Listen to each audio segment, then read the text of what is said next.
Bien.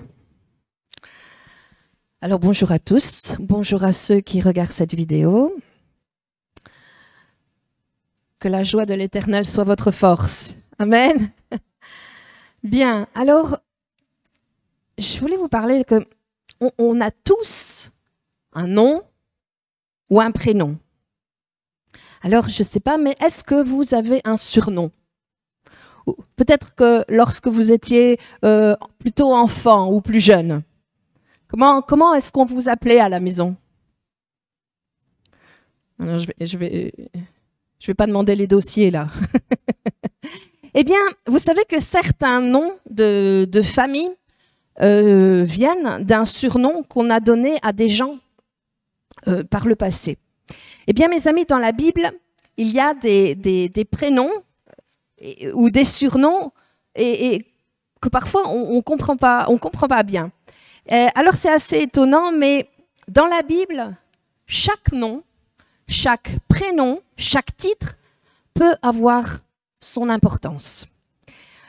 Et on peut parfois lire des chapitres dans la Bible et se dire c'est bizarre, je comprends pas bien. Et par exemple, notamment dans le 2e livre des Rois, au chapitre 18.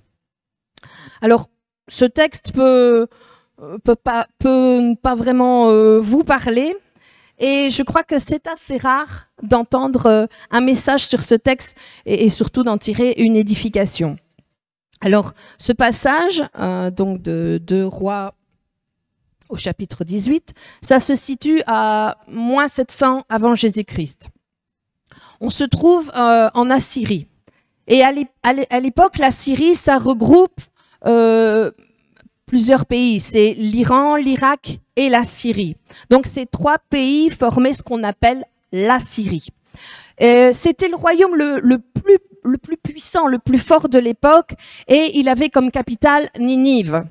Alors, je ne sais pas si ça vous dit quelque chose, Ninive, hein, Jonas, le poisson, la baleine, hein, et tout ça. Donc, c'était le royaume le plus puissant, et le roi, à l'époque, il s'appelait, on dit Sanchérib ou Senachérib, ça dépend. Et en fait, je ne sais pas si vous le savez, mais on peut d'ailleurs voir une stèle, enfin, je dirais plutôt un bas-relief au musée de Londres, au British Museum, sur justement Senachérib, parce que en l'an 701 avant Jésus-Christ, il va ravager, il va détruire toutes les villes du royaume d'Israël. Il va toutes les attaquer les unes après les autres, avec toutes les horreurs que ça implique, les viols des femmes, la déportation. Il va mettre en esclavage, les hommes vont être massacrés, ils vont crever les yeux. Enfin, c'est tous des actes vraiment absolument épouvantables. Et il va faire en fait une forme de purification ethnique, et il va faire une déportation généralisée. Et ce qui se passe là, en fait, à ce moment, le royaume d'Israël, il était particulièrement faible. Pourquoi? Parce qu'il était divisé. Il y avait 10 tribus au nord, et la capitale, la Samarie, avait été rasée. Il n'y avait plus rien. Et l'ancien roi, c'était Akab, mais il n'y avait plus rien du tout. Tout avait été détruit. Et du coup, sur toutes les tribus d'Israël, il n'y avait plus que deux tribus, un reste, qui sont restés fidèles et qui sont restés près de Jérusalem, avec au centre le temple de l'Éternel, ce temple qui avait été construit donc par Salomon. Et ce tout petit reste, ils sont plus que quelques milliers, ils sont pas nombreux, mais ils ont un bon roi. Un roi qui a décidé de bien faire les choses et de mettre Dieu en premier. Et cette histoire, elle est tellement épique que donc vous la retrouvez décrite sur cette stèle, sur ce bas-relief, et vous pouvez le voir au British Museum. Et dessus, il y a tout un texte en araméen ancien de la conquête d'Assyrie sur le pays d'Israël et de Juda par le roi Sanchérib, donc en moins 700 avant Jésus-Christ. J'aurais pu vous mettre l'image parce qu'elle est assez connue, mais Christian n'étant pas là, j'ai pas pu lui demander. Et si vous avez envie de voir, vous allez trouver sur Internet très très facilement. Et donc sur cette stèle, sur ce bas-relief, il y est décrit tout ce qu'ils ont fait des prisonniers après la bataille. Hein, ils ont tous été pris, ils ont été emmenés captifs et ils ont été pris en esclavage jusqu'à la capitale Ninive. Et il ne reste qu'à ce moment-là de l'histoire, donc plus qu'un tout petit groupe de survivants, un reste autour de la ville de Jérusalem. Un tout petit groupe de survivants, un reste. Je ne sais pas si ça parle à quelqu'un. Alors, ouais, peut-être que tout autour de toi, dans ta famille, dans ton église, tout est un petit peu parti en vrille, mais tu as dit, moi et ma maison, nous servirons l'Éternel, et même si tout semble s'écrouler, moi je vais rester fidèle à Dieu. Alors si vous êtes un peu comme ça, vous êtes des Ézéchias. Et Ézéchias, c'était donc le roi. Et vous avez décidé de dire, on va bien faire les choses. Alors on va prendre donc ce passage dans la version Louis II 21 de Rois 18, verset 1. Je vais parfois sauter quelques phrases. Ézéchias, fils d'Akaz, devient roi. On passe un peu, verset 3. Il fit ce qui est droit aux yeux de l'Éternel, entièrement comme l'avait fait son ancêtre David. Et ce roi, donc Ézéchias, il va débuter d'une situation qui est catastrophique et il va, on va dire, progressivement remonter le niveau. On va lire au verset 4. Il fit disparaître les hauts lieux, brisa les statues, abattit les idoles et mit en pièces le serpent de bronze. Verset 5. Il mit, donc toujours Ézéchias, il mit sa confiance dans l'Éternel, le Dieu d'Israël. Est-ce que vous qui m'écoutez, vous avez mis votre confiance en Dieu? Est-ce que vous avez mis Dieu comme étant celui sur qui tu comptes dans ta vie, pour le moment présent, pour l'avenir et pour l'éternité? Vous avez fait ça? Alors, on va regarder ce qui se passe. Donc, on voit que progressivement, l'Éternel va affermir la royauté d'Ézéchias et durant 14 ans, ça va aller de progrès en progrès.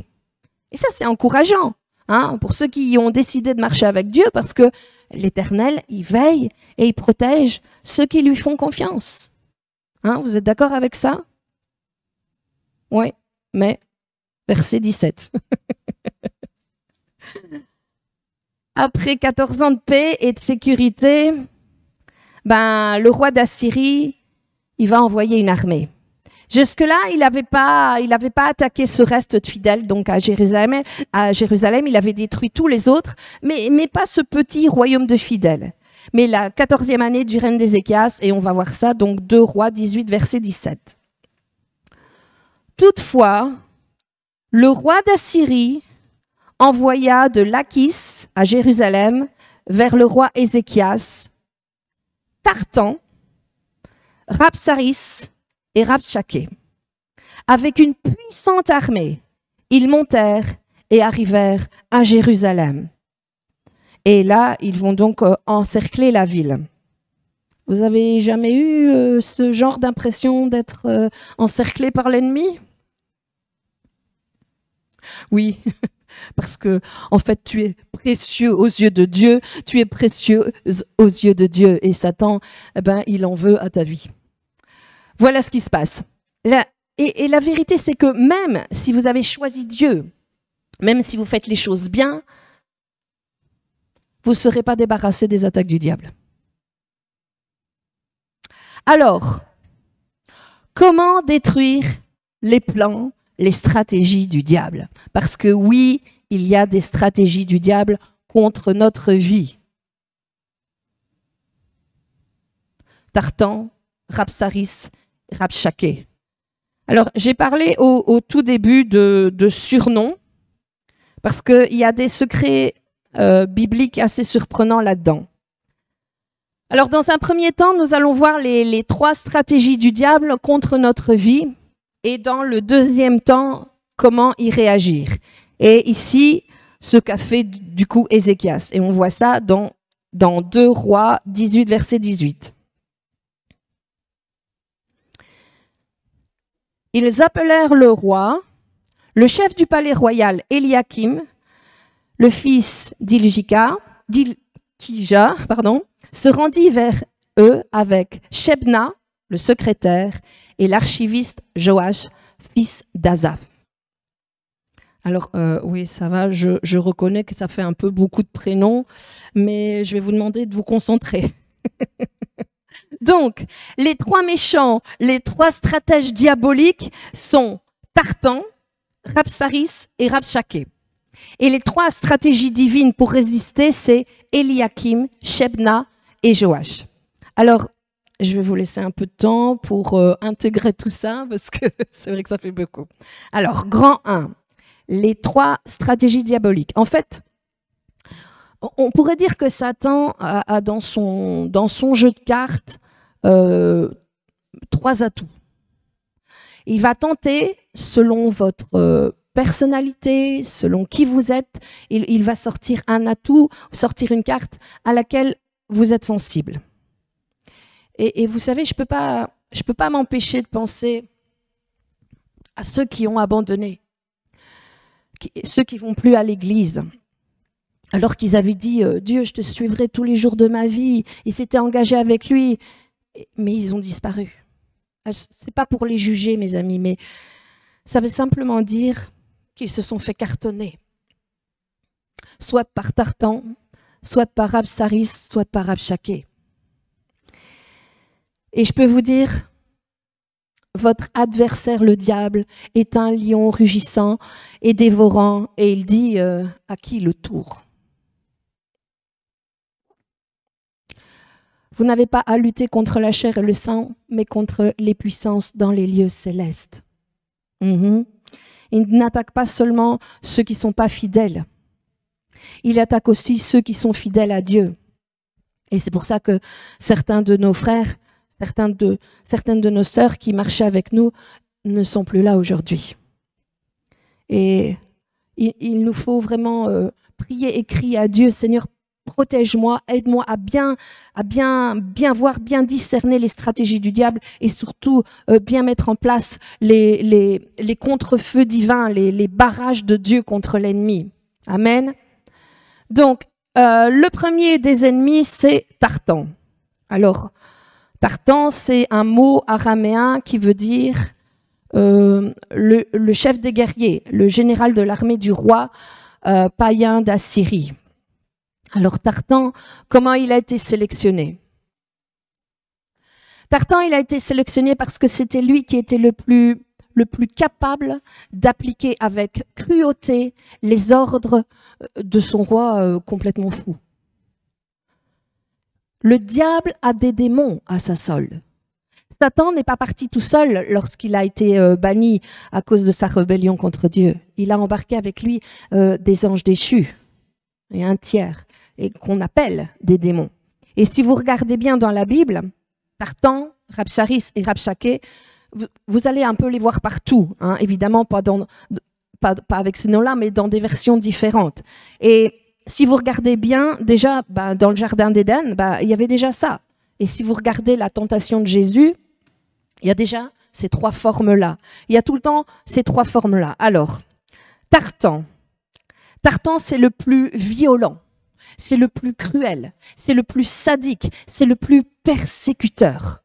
Pour lui, violer, tuer, massacrer, torturer. En fait, quand quelqu'un souffre, ça lui donne de la satisfaction. Ça lui donne du plaisir. Et quelque part, ça réaffermit son autorité et son pouvoir. Vous ne pouvez pas imaginer combien une partie de la stratégie, de la tactique du diable, c'est de briser de briser la chrétienne, de briser le chrétien par la souffrance.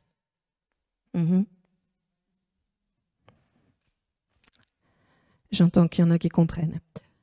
Et même lorsque tu as le diagnostic d'une maladie, hein, quel que soit son nom, son origine, tu reçois ça, ben, t'es KO.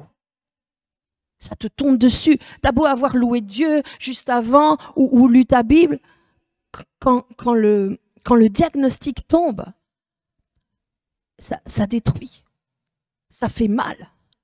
Pour peu que tu es un petit peu en crise de panique, à un moment d'angoisse, tu te dis, mais je suis en train de souffrir le martyre. Là, tu es en face de Tartan. Et il n'y a pas que les croyants qui sont attaqués par Tartan, hein, parce que Tartan, il détruit tous les royaumes, mais il attaque aussi le petit reste qui est fidèle à Dieu. Satan va essayer de te dépouiller par la souffrance.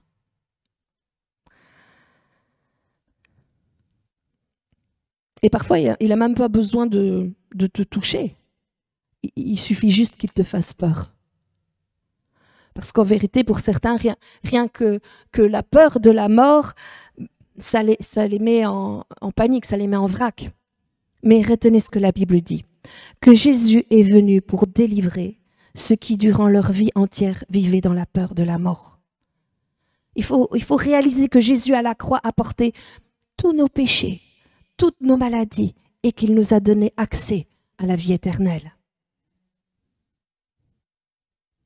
Bon, c'est vrai, on le sait, mais en vrai, même la souffrance, ça nous détruit. Et pour certains, je sais que c'est insoutenable et que c'est insupportable. Mais regardez ce qu'il est dit de Jésus. On va prendre dans Hébreux 4, versets 14 et 15, et j'aime bien la version Osterwald. Puisque nous avons un grand souverain sacrificateur qui a traversé les cieux, Jésus, le Fils de Dieu, retenons ferme notre profession. Car nous n'avons pas un souverain sacrificateur qui ne puisse compatir à nos infirmités, à nos souffrances. Au contraire, il a été éprouvé en toutes choses, comme nous, mais sans péché. Jésus, il sait ce que c'est que d'aller dans la souffrance et d'aller jusqu'au bout du bout. Dieu est avec toi.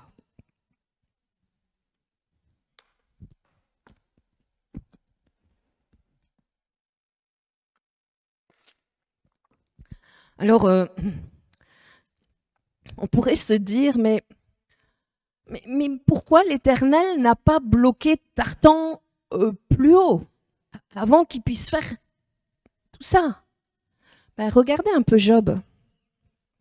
Au début, il perd ses biens, il perd ses enfants, et ensuite, Satan réclame.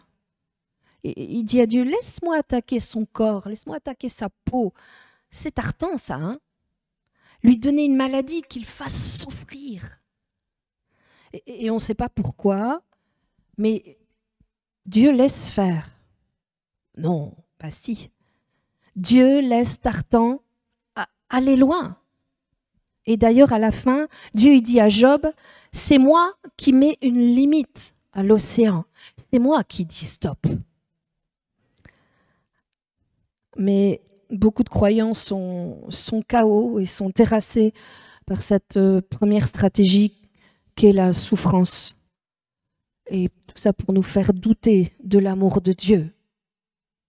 Et si jamais il arrive à te faire douter de l'amour de Dieu, parce que en fait quand tu souffres, quand tu as mal, tu en arrives à dire, mais est-ce que Dieu existe vraiment? Mais oui. Même le bon chrétien qui a des années de vie chrétienne, d'expérience, qui vit avec Dieu depuis longtemps, mais lorsqu'il a très très mal et qu'il souffre, il te dit, mais Dieu, t'es où?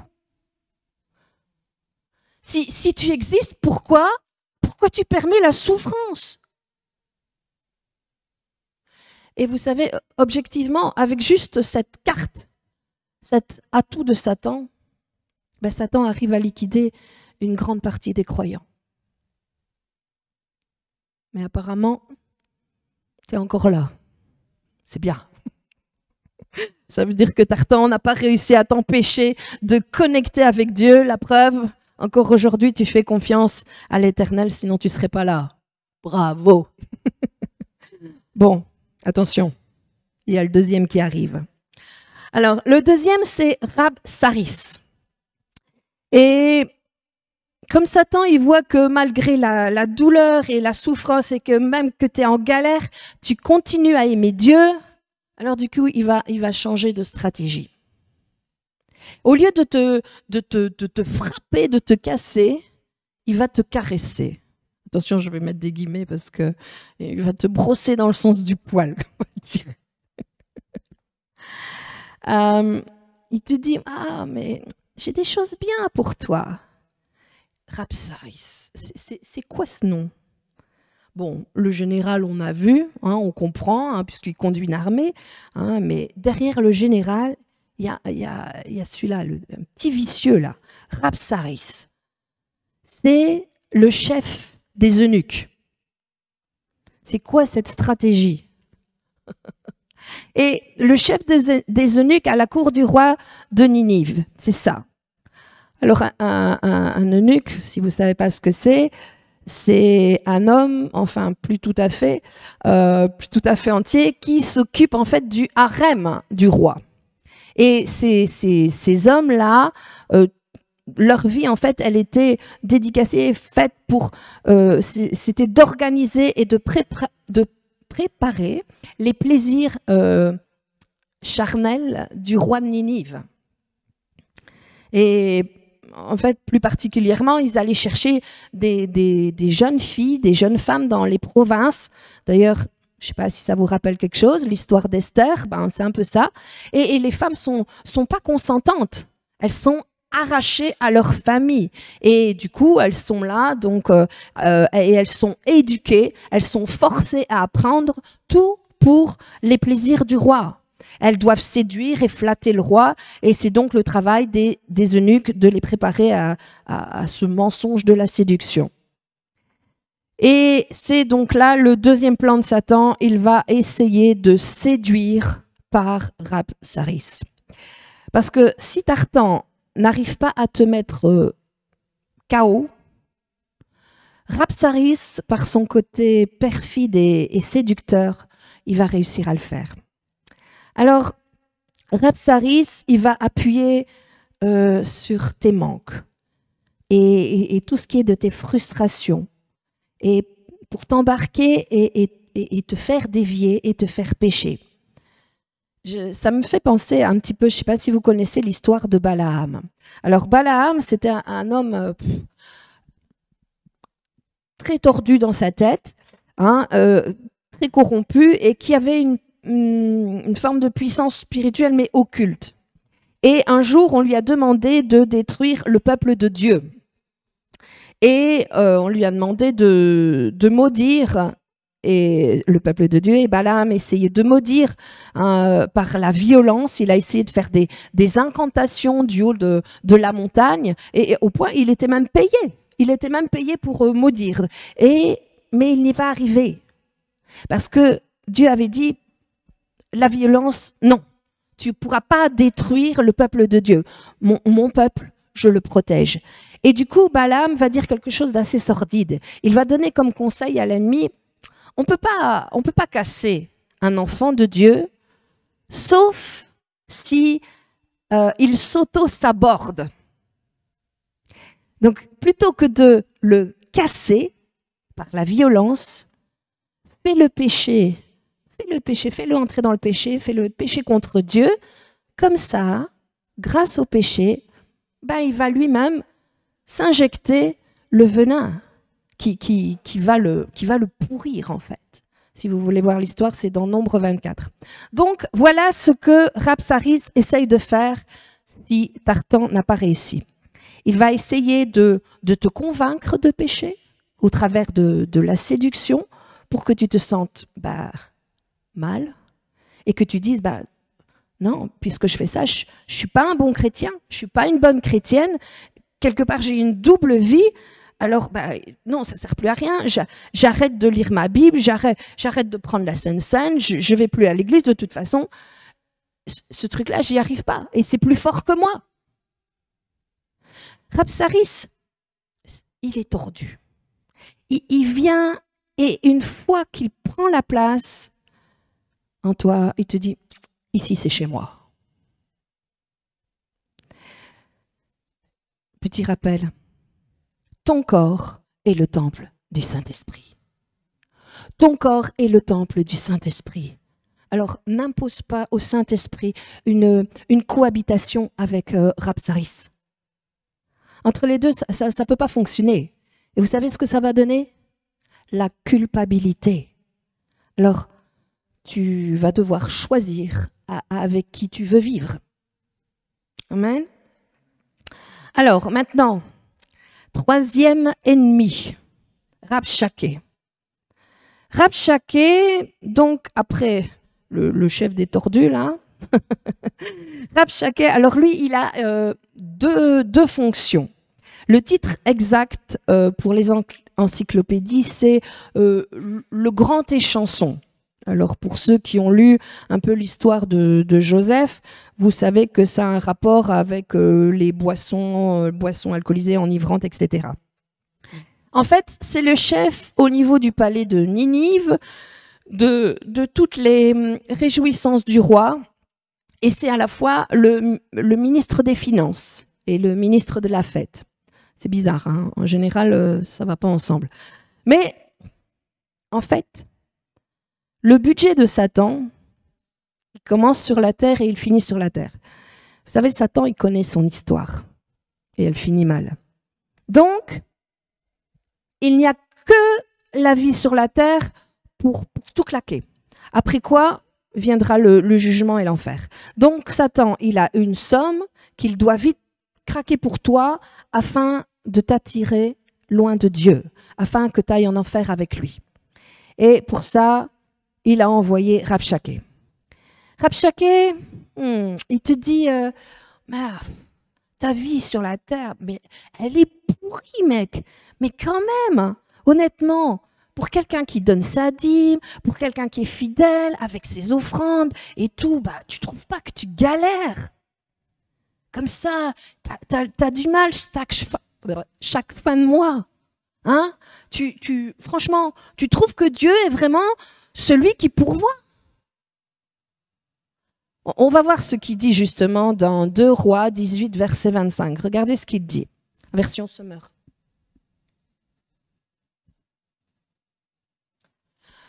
Crois-tu donc que c'est sans l'assentiment de l'Éternel que je suis venu en ce lieu pour le détruire? C'est l'Éternel qui m'a dit, va attaquer ce pays et détruis-le. Mais quel menteur! Mais quel menteur ce Rabshakeh! Mais vous savez quoi? Des fois, plus le mensonge il est gros, plus ça passe. Et lorsque Satan te dit, tu es en train de vivre la misère parce que Dieu est contre toi. Déjà que tu essayes de tout faire bien, malgré tes difficultés, malgré parfois ta souffrance, si en plus tu écoutes la voix de Rabshakeh qui te dit ça, et qu'en plus Dieu est contre toi, mais tu t'écroules, tu vas exploser. Dis-lui, tais-toi. Mais tais-toi. Je suis une fille du roi des rois, je suis un fils du roi des rois. Vous savez, n'écoutez pas toutes ces voix qui en fait vous détruisent à l'intérieur, comme si Dieu est contre toi. Non, l'Éternel n'est pas contre toi, il est avec toi. Amen. Alors, maintenant, c'est vrai, certes, on est entouré par l'ennemi, mais il n'est pas à l'intérieur. Alors, ne le laisse pas rentrer à Jérusalem, ok? Alors, il va tenter et il va proposer des trucs. Rabshakeh, il va vous faire tout voir en négatif. Et il va mettre du sombre dans ta vie. Ah, regarde, Ta voiture, elle est en panne. Ah, regarde ton enfant, il est ici, il fait ça. Ah, regarde, tu comptais sur cette personne. Ben, elle t'abandonne et pourtant elle est chrétienne. Et puis ça, t'as vu, même l'église, les gens, ben, ils s'intéressent pas à toi. Et là, du coup, tu descends, tu vois tout sombre et tu sombres.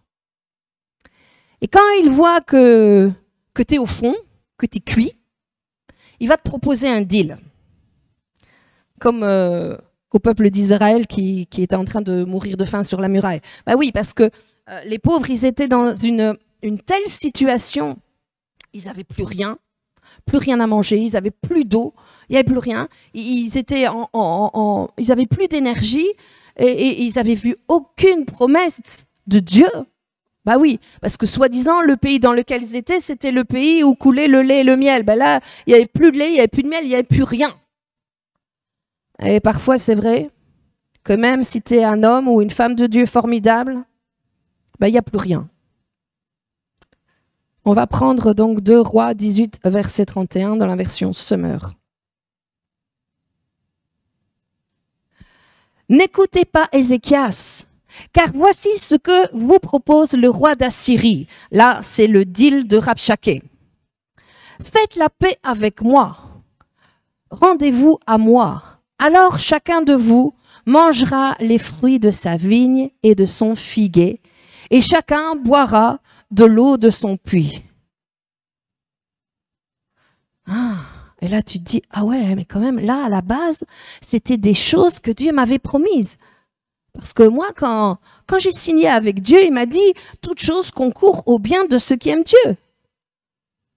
Il faut croire qu'elle court encore. Et Rabshakeh te dit, je vais agir dans ta vie, dans la vie, là où Dieu, il a été défaillant. J'ai un budget. Tu veux combien? Non, bien sûr, il ne va pas le dire ça comme ça, mais il va te faire des propositions. Ah, t'es célibataire, t'en as marre. Attends, j'ai une solution. Je vais te faire rencontrer plein de filles, plein d'hommes. Hein? T'as du mal avec tes finances. J'ai un faux plan, mais ça rapporte bien. Hein? Un tout petit mensonge, mais tu verras, au niveau des impôts, t'es tranquille. Il va te proposer plein de trucs comme ça, pas clairs. Il va même te proposer de t'associer avec des gens pas clairs. Et toi, tu sais que c'est pas net, tu sais que c'est mal. Et tu dis, ah, mais là, dans cette histoire-là, il y a un truc qui me gêne. Mais quand même, il y a un moment, il faut que ça bouge, quoi. Alors? Et il va te dire, fais ça, fais des heures sup, ne viens plus à l'église. Comme ça, tu verras, financièrement, ça va aller beaucoup mieux. Alors, honnêtement, à court terme, c'est peut-être vrai. Je sais que je vais choquer, là, mais, et on ne dit pas ça dans les églises, hein. Mais à court terme, faire un deal avec Satan est plus rémunérateur sur la terre que de faire un deal avec Dieu. On devrait peut-être dire aux jeunes chrétiens, parce que lorsqu'ils prennent leur baptême, ils pensent que ouais, ils ont gagné au loto. Erreur. Oui, tu as gagné au loto, mais tu touches le prix dans la vie éternelle. C'est-à-dire, en gros, avec Dieu, c'est une banque type caisse d'épargne. Le prix, c'est la vie éternelle. Et on ne pourrait pas avoir un avant-goût ici sur Terre? Non. Il a dit que là-haut, là, j'enlèverai toutes les larmes de tes yeux, il n'y aura plus de pleurs et je prépare une maison pour toi. Mais c'est loin. Alors c'est sûr que lorsque tu vois les bénédictions de Dieu et que tu réalises qu'il ne t'a pas promis prospérité sur la terre complètement, je suis en train de démonter l'évangile de la prospérité là, mais oui, il y a la bénédiction de Dieu. Est-ce que Dieu veut que tu prospères? Mais oui, en toute chose. Oui, mais ça prend du temps. Oui, il y a toujours un problème de temps. Ben, d'ailleurs, il te l'a dit, hein, il s'appelle l'Éternel. Tu aurais dû te douter avec un nom comme ça, hein, que c'était un peu long. Alors que Satan, lui,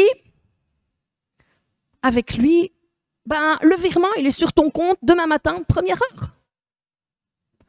Mais attention, parce que sur le document de sa banque à Satan, il y a une ligne tout en bas, écrit en tout petit. Et signez pas ça. Résistez à la tentation de consommer tout de suite. Parce que l'Éternel a des projets de paix. Il veut te donner un avenir et une espérance. Mais ne commence pas à t'endetter avec quelqu'un qui crée la consommation immédiate dans ce monde. Et ça, pour tous les domaines, que ce soit sentimental, professionnel. Hein. Avec Dieu, c'est vrai, il y a des choses qui prennent du temps. Et on est dans ce monde, dans cette génération où on veut tout de suite. Et Rabshakeh, du coup, il cartonne. Rabshakeh, il cartonne. Mais tenez bon, on va réussir. Alors, ceux qui aident le roi Ézéchias, ben là, ils sont un petit peu dépités. Ils ont entendu Tartan, hein, Tartan, la violence, la souffrance. Ils ont entendu Rabsaris, le perfide, le séducteur, le manipulateur. Ils ont entendu Rabshakeh, le compromis, le deal, celui qui dit « vas-y, je te fais un deal, et puis tu vas consommer tout de suite ». Et ils sont mal. Ben oui, parce que quand tu viens de te prendre 3 démons comme ça à la suite, en face, ben ta foi, elle est bien bas. Alors tu dis là, Dieu, tu interviens parce que sinon là, je peux plus, là, je vais pas tenir. Alors du coup, ils vont aller voir le vieux prophète Ésaïe et ils vont lui demander qu'est-ce qu'on doit faire. Et on va lire donc 2 Rois 19, verset 6, Louis II, 21.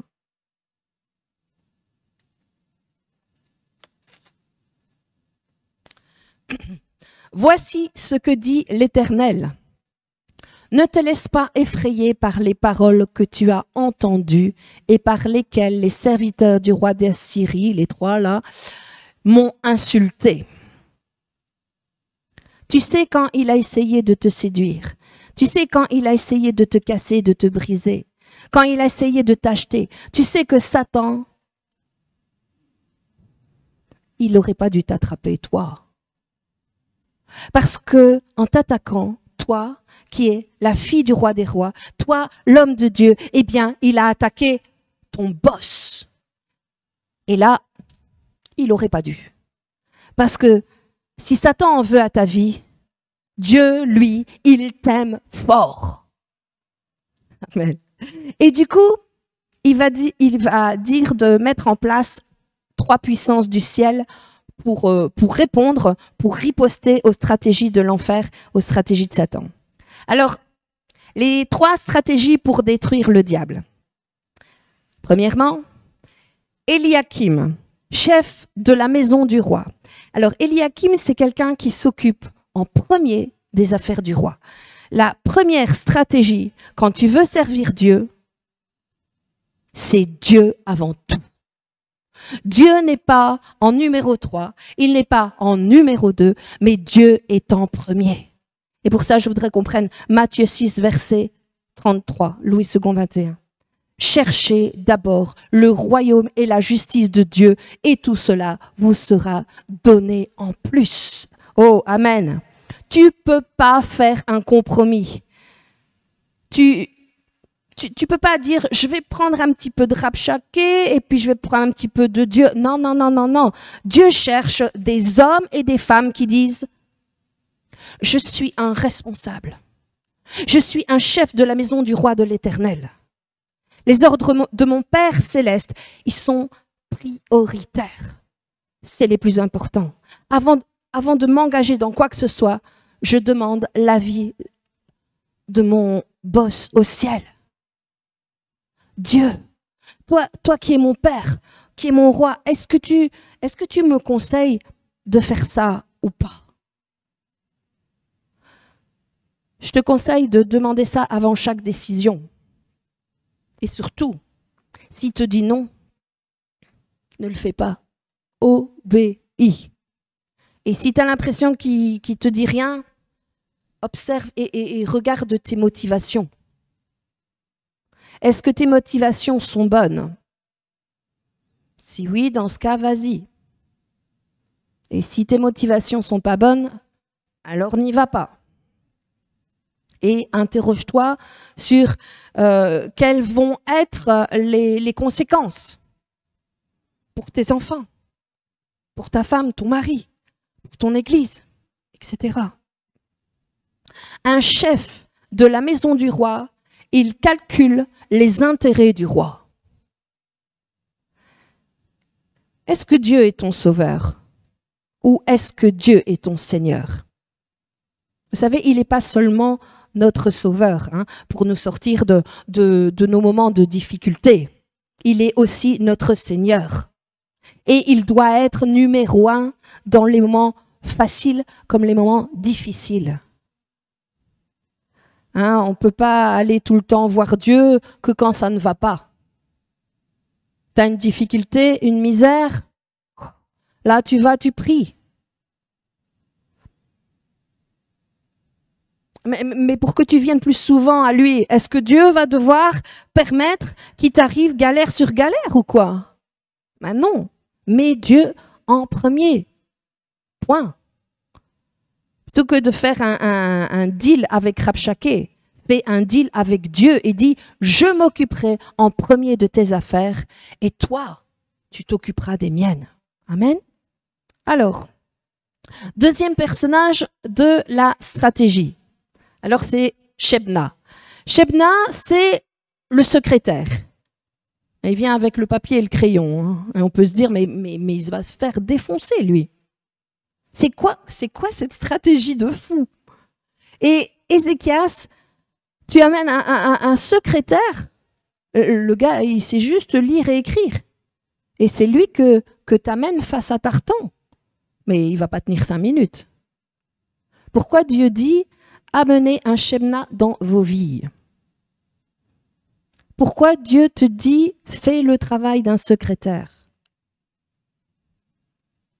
Parce que le secrétaire, il prend des notes. Il écoute le roi et il note tout. Il dit, ok, aujourd'hui, il met la date. Voici la pensée que Dieu m'a donnée. Et il note. Les pensées que Dieu te donne, que ce soit au travers de la Bible, d'une parole. Mais vous savez, c'est extraordinaire. Hein.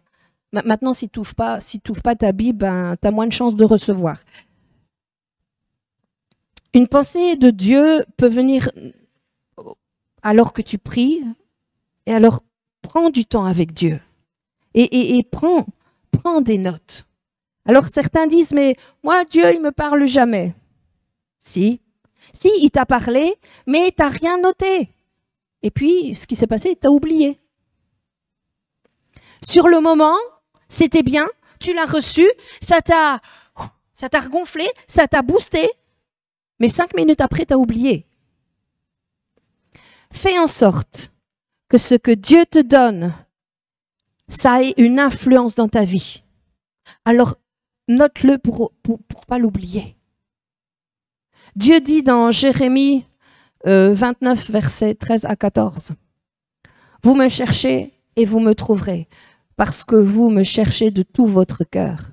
Je me laisserai trouver par vous, déclare l'Éternel. » Ça prend du temps. C'est pas tout de suite. Dieu parle de différentes manières, hein, par sa parole, par prophétie, par un ami, par un message, par une vidéo. Vous savez, un réma, c'est une parole de Dieu qui est spécifique à la situation. Et honnêtement, je suis certaine que si je vous demande s'il y a quelqu'un qui a déjà eu ce genre de parole qui vous a percuté, vous avez besoin, je suis persuadée qu'il y a des mains qui se lèvent. Amen. C'est ça le réma. C'est ça la parole de Dieu pour toi, que tu dois retenir, que tu dois noter, que tu dois inscrire dans ton cœur pour que ça influence ta vie. Amen. Alors, on va voir le dernier personnage, c'est Joach, l'archiviste. Joach, c'est le fils d'Asaph. Vous connaissez Asaph? Asaph, c'est celui qui écrivait les psaumes, c'est celui qui faisait de la louange, c'est lui qui a écrit tellement de belles choses dans la Bible. Asaph, c'était quelqu'un qui louait Dieu. Asaph, il avait vécu au temps de David. Et Asaph, c'était un psalmiste qui écrivait des chants justement avec David. Et ensemble, ils composaient des louanges, qui s'appellent d'ailleurs les psaumes. Et Asaph, il a écrit des choses incroyables. Ça ne veut pas dire que tout a toujours baigné pour lui. Hein. Il y a eu des moments difficiles. D'ailleurs, vous pouvez lire le psaume 73, je crois. Il dit, ouais, j'étais jaloux des méchants, j'étais jaloux de ceux qui réussissent, parce que pour moi, parfois, j'ai l'impression qu'il n'y a plus rien dans ma vie. Et puis après, il transforme tout et il finit par dire que c'est merveilleux de vivre avec Dieu. Eh bien, vous savez, une des meilleures stratégies pour contrecarrer les puissances de l'ennemi, c'est la louange et l'adoration. Au lieu d'être bloqué par tes émotions du moment, avec la louange et l'adoration, tu prends de la hauteur. Quand tes émotions sur la terre te font tomber, te font chavirer, la louange te fait décoller dans le ciel. Est-ce que dans le passé, tu as déjà souffert? Oui. Est-ce que l'Éternel t'a secouru? Oui. Alors pourquoi tu ne le dis pas? L'archiviste, il va aller chercher ces livres, tous ces dossiers qui ont peut-être... ouais, c'est vrai, un petit peu de poussière. Et le fils d'Asaph, il va ouvrir le livre et il va commencer à lire ce que Dieu a fait, lecture dans 1 Samuel. Et Goliath s'avança contre l'armée du peuple de Dieu qui tremblait. Le jeune David prit une fronde et gagna le combat. Alléluia. Et Joach, le fils d'Asaph, il va reprendre tous les vieux livres et lire toutes les interventions de Dieu pour le peuple d'Israël. Et du coup, la louange, elle vient. Rappelez-vous, j'en ai déjà parlé, de repasser dans son cœur toutes les interventions de Dieu, parce que ça a fortifié notre foi. Amen. Et c'est ça, la stratégie au travers de Joach, le fils d'Asaph. Tout ce qui avait été par le passé insurmontable et que Dieu les avait rendus victorieux. Hier, aujourd'hui et éternellement, Dieu est le même. Quand tu fais le travail de Joach, tu repasses les bienfaits de Dieu dans ta tête et tu commences à compter. Tu commences à les compter, à les énumérer. Avez-vous déjà compté les bienfaits de Dieu? Est-ce que vous vous rappelez les choses que Dieu a faites pour vous? Est-ce que vous connaissez ce chant? Je pense qu'on l'a même. Compte les bienfaits de Dieu. Mets-les tous devant tes yeux. Et là, tu verras, lorsque tu adores, combien le nombre des bienfaits de Dieu est grand. Lorsqu'un enfant de Dieu est face à Tartan, la douleur, la violence, face à Rabsaris, le séducteur, ou face à Rabshakeh, qui te dit « arrête avec le temps », tu mets en face un Eliakim, tu mets en face un Shebna, un secrétaire de l'Éternel, et tu mets un Joach, et il va dire « l'Éternel a gagné dans le passé, l'Éternel gagnera aujourd'hui ». Oui, c'est vrai, Jérusalem est encerclée.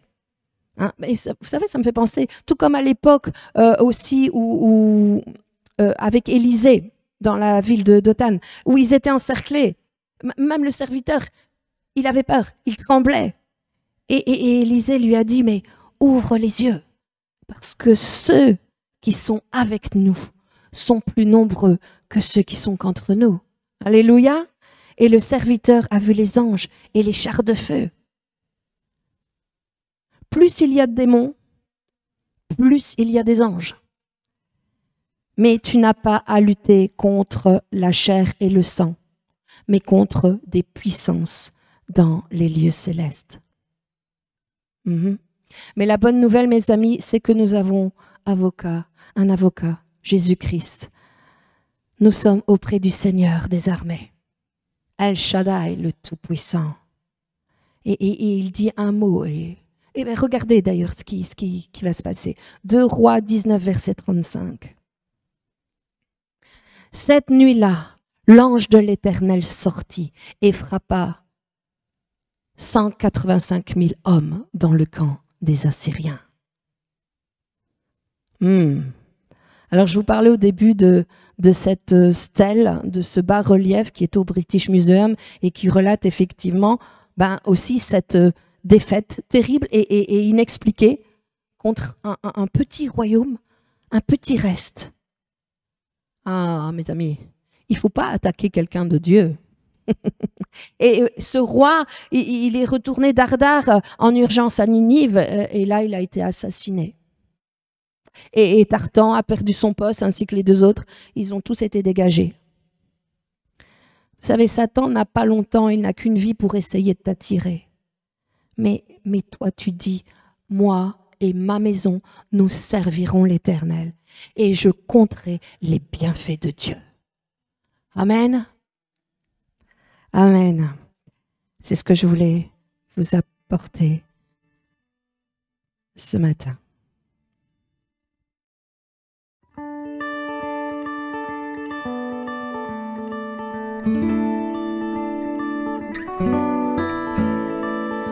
Quand le vol de la tempête vient assombrir ton ciel bleu, au lieu de baisser la tête, compte les bienfaits de Dieu.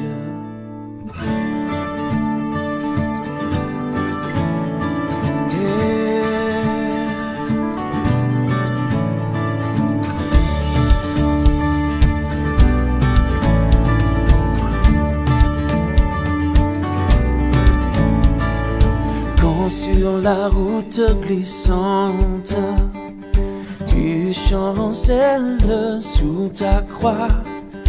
Pense à cette main puissante qui t'a béni tant de fois. Compte les bienfaits de Dieu, mets-les tous devant tes yeux, et tu verras en adorant combien le nom en est grand.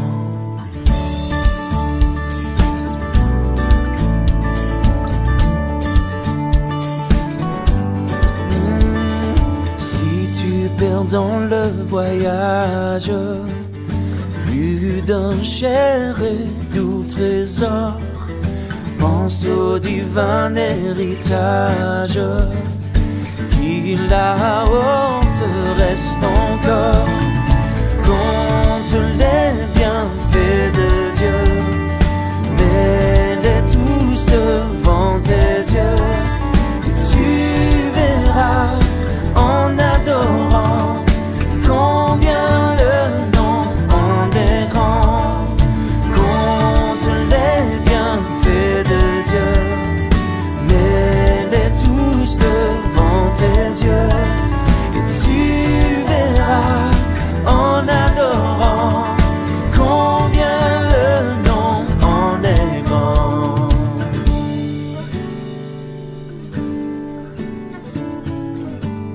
Yeah.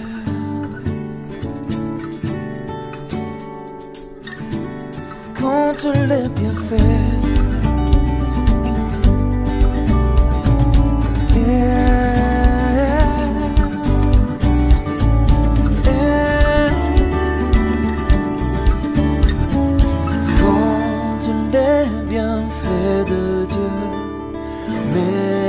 Tous devant tes yeux, et tu verras en adorant combien le